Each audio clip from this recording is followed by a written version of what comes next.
I was not rowing. There was no way that I was going to be a rower. And I didn't understand the role of the coxswain, who is the core of the boat, the strategist, the coach, the motivator, the psychologist in the boat. And when I went out to the coaches and asked, because they do an on campus recruiting, they just stand outside. They have a little piece of white tape on the wall of the doorway that you walk through for registration. If you're above the tape, they talk to you. If you're under the tape, they don't talk to you. I was well under that tape. They didn't want to talk to me, but I rounded back to the table and I went up to the coach and I said, "Hey, could a person row if they've never rowed before?" And he just started laughing at me.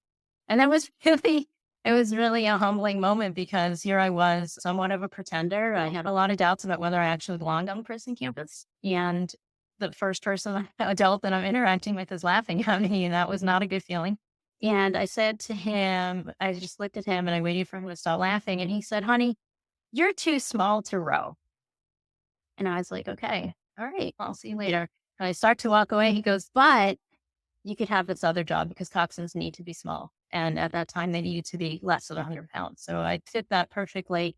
My roommate, who'd been assigned to me, was a product of a private school education. She had her best friend and her roommate in high school had been recruited to row at Princeton, was a member of the junior national team at the time, got recruited to go to Princeton. She came over to visit to say hi that night.